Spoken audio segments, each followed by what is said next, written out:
You walk into HR believing the truth will be enough.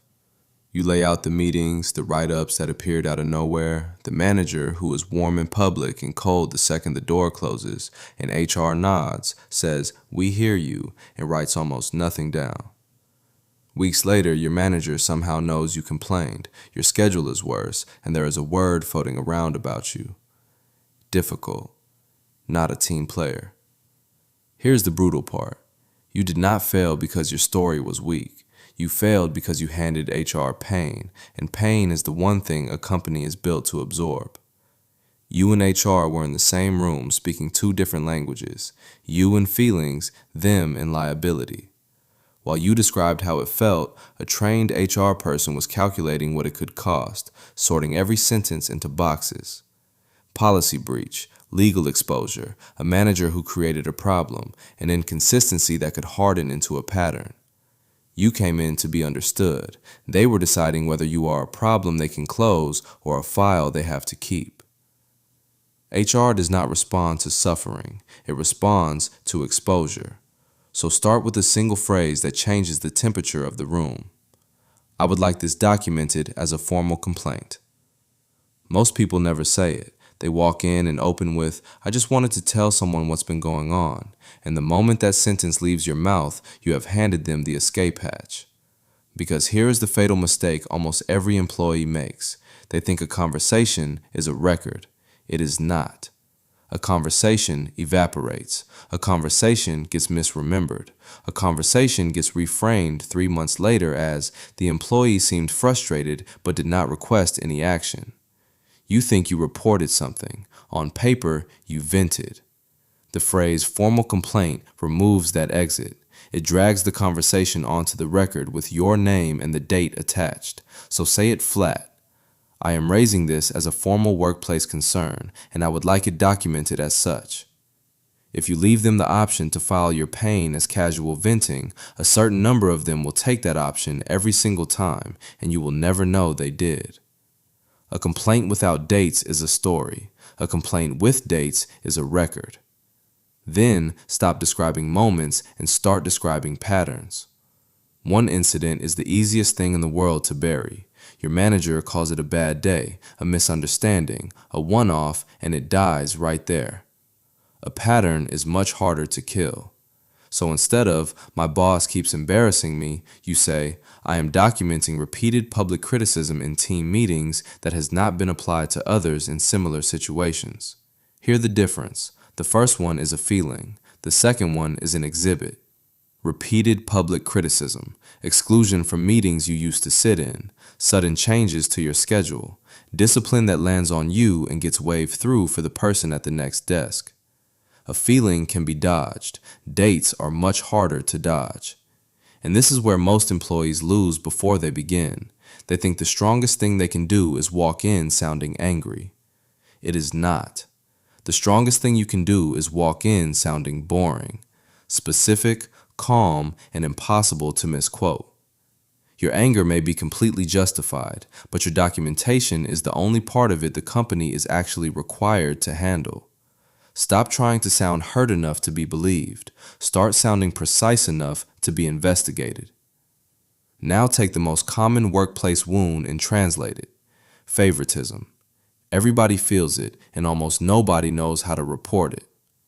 "My manager has favorites" sounds like someone who feels left out. "I am concerned about unequal enforcement of policy" sounds like a process failure the company has to examine. Watch it happen in real time. "I am concerned the attendance policy is being applied inconsistently. I was disciplined for one late arrival, while other employees have repeated late arrivals with no documented consequence." That is no longer about your feelings. That is about the company's own rules not being applied evenly, and that is something they cannot easily wave off. But keep the discipline tight. Do not invent a motive. If you do not know why the rule bends around certain people, do not guess at a grudge or a bias you cannot prove. Say, "I am not drawing conclusions. I am requesting a review of whether this standard is being applied consistently." You are not asking for special treatment. You are asking them to prove you are not receiving special punishment. Here is the move HR will try on you, and you have to see it coming a mile away. They will try to shrink your complaint into a personality conflict. Because the second your issue becomes, you and your manager just need to communicate better, the company has already won. It is no longer unequal enforcement or a policy failure or a possible retaliation. It is just two adults who need a meeting. Watch for the language they reach for: communication issue, personality clash, management style, team tension, culture fit. Every one of those phrases is built to take a documented problem and dissolve it into a vibe. So you refuse the frame. You never say, "We don't really get along." You say, "I am raising concerns about repeated conduct, inconsistent application of policy, and specific changes in my treatment after I raised an issue." If they can reduce your complaint to a clash of personalities, they win. Your only job is to keep it a matter of record. Retaliation. Handle this one with care, because it is the most powerful word in the room, and people destroy its power by throwing it at every rude email. Retaliation is not, "My boss was short with me after I complained." It is a sequence, and the sequence is the whole thing. First, you do something protected. You raise a concern, report something, ask about your pay, take part in an investigation, request an accommodation. Before that moment, your record was unremarkable. A normal schedule, ordinary reviews, the usual assignments. Then you speak up, and the weather changes. Suddenly you are off meetings you always attended. There are communication concerns about you now. A write-up lands for something half the team does daily. Your hours thin out, and your manager wants everything from you in writing, but only from you. So you put the timeline on the table. After I raised my concern on May 3rd, my schedule changed, I was removed from 2 projects, and I received my first written warning. Given the timing and the change in treatment, I am concerned this may be retaliatory, and I would like it reviewed. And understand the disguise, because retaliation rarely arrives wearing a name tag. It shows up dressed as business needs, restructuring, performance expectations, attitude problems, or simply not being the right culture fit. Sometimes the retaliation becomes far easier to prove than whatever you originally walked in about. Soften the edge without losing the blade. I am raising this as a good faith concern. That phrase tells them you are not pretending to know everything. You are not flinging accusations. You are reporting something reasonable based on what you actually saw. I am raising this in good faith because I believe the conduct may violate the company's respectful workplace policy. It frames you as someone giving the company a chance to fix a problem, not a troublemaker they get to write off. When the discipline gets vague, force it into specifics, because vague authority only survives in fog. "This is unfair" gives them nothing to answer. Can you clarify the specific policy, performance standard, or expectation I am alleged to have violated? Forces them to either name it or admit there is not one. Same with the setup you can feel coming but cannot yet prove. Instead of "they're trying to fire me," you say, "I am requesting written clarification on the recent changes to my workload, performance expectations, and reporting structure." Moving goalposts only work while nobody asks where the goalposts are. Asking turns the lights on. Then put everything in writing, because the person who controls the written record usually controls what the workplace later agrees actually happened. After any meeting that matters, you send the follow-up before the memory cools. "Thank you for meeting with me today. For my records, can you confirm the expectations we discussed, the timeline, and the next steps?" Or you write the version yourself and hand them the burden of correcting it. "My understanding from today is that I am expected to complete X by Friday, report Y weekly, and follow the Z process. Please let me know if I misunderstood anything." Either they confirm it or they have to commit their own version to writing. Both of those outcomes belong to you. And you will need answers ready, because HR has an entire vocabulary built to sound caring while committing to nothing. When they say, "We'll look into it," you say, "Can you confirm what that review involves and when I should expect an update?" When they say, "This was probably just a misunderstanding," you say, "I understand that is one interpretation. I am asking for the documented facts and the policy standard to be reviewed." When they say, "Your manager has discretion," you say, "I understand managers have discretion. I am asking whether that discretion is being applied consistently." When they say, "We can't discuss the outcome," you say, I understand the confidentiality limits. Can you confirm whether the matter was reviewed and whether any corrective action or next steps are being taken? Notice you never raise your voice once. You are calmly refusing to let a soft phrase close the file. We take this seriously is not a plan. It is corporate incense. It smells like action and accomplishes nothing. When you have it, mention your evidence without drama. I can provide dates, witnesses, and supporting documentation. Organize it before you ever walk in. The dates, the incidents, who was in the room, the emails, the relevant policy sections, and what changed after you spoke up. HR may feel nothing about your pain. They pay attention to exhibits. The goal was never to sound emotional enough to be believed. It is to sound specific enough to be investigated. A hard warning on the heavy words: hostile work environment, harassment, discrimination. People wield these like magic spells, as if saying them loudly enough forces something to happen. In a legal sense, they usually mean something specific, often tied to severe or pervasive conduct connected to a protected characteristic, and tossing them around loosely makes you sound like you Googled your anger an hour before the meeting. So use facts. I am concerned the repeated conduct is interfering with my ability to perform my role and may violate the company's respectful workplace policy.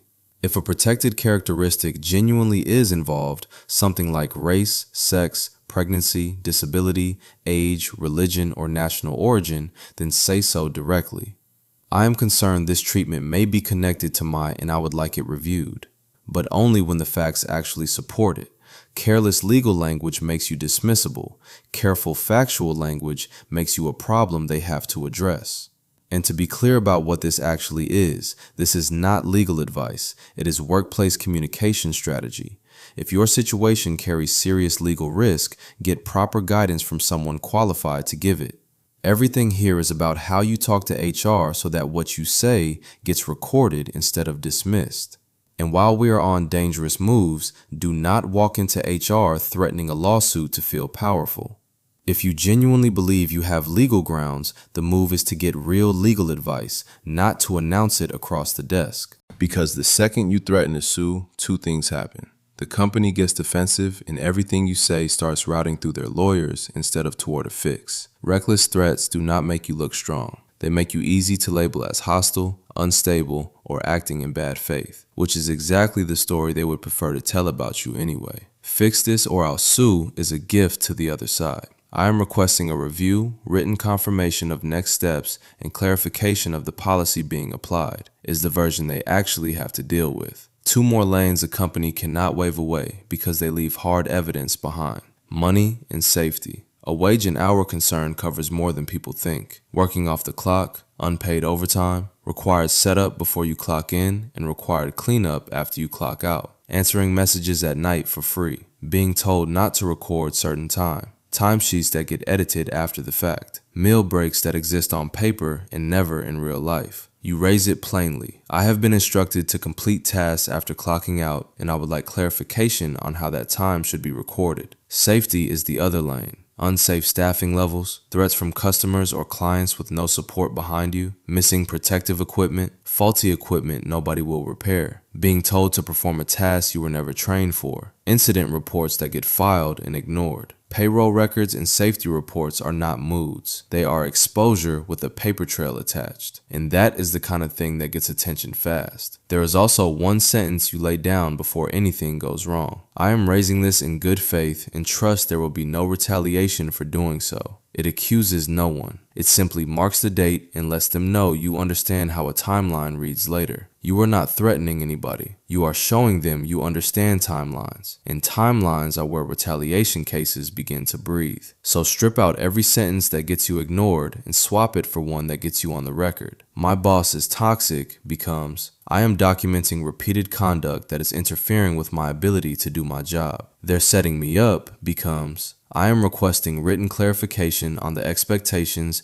deadlines, and standards being applied to my role. HR isn't doing anything becomes, can you confirm whether this concern has been formally reviewed and what next steps remain? This is unfair becomes, I am concerned about inconsistent application of policy. Same situation. completely different weight. One of those a company can summarize as employee frustration. The other one it has to keep. And if you want the whole thing in a single move, here's the email that does it. You open with something concrete, not vague. I am writing to formally document a workplace concern regarding repeated public criticism in team meetings and inconsistent enforcement of the attendance policy. On May 3rd, May 10th, and May 17th, the following occurred. Then you lay out exactly what happened on each date. You name who was present, you list your supporting documentation, you state carefully what you believe the conduct may involve, you request a review and clarification of the next steps, you ask them to confirm receipt in the expected timeline, and you close with a good faith and no retaliation line. None of that is aggressive. It is organized, and organized is the one thing they are not braced for. Never hand HR a paragraph they can summarize as employee frustration. Hand them a record they have to process. Because once this clicks, something changes in how you even walk into that room. You stop going in hoping that if you just explain it well enough, they will finally see your humanity and do the right thing. You walk in understanding their system instead. You stop handing them emotions they can reinterpret, and you start handing them facts they have to log. You stop asking to be understood, and you start requiring the situation to be documented. Because the most dangerous employee in the building was never the loud one. It is the calm one with receipts. And the moment you learn to speak in records, you stop being a problem they can manage and forget, and you become a file nobody wants to be caught mishandling.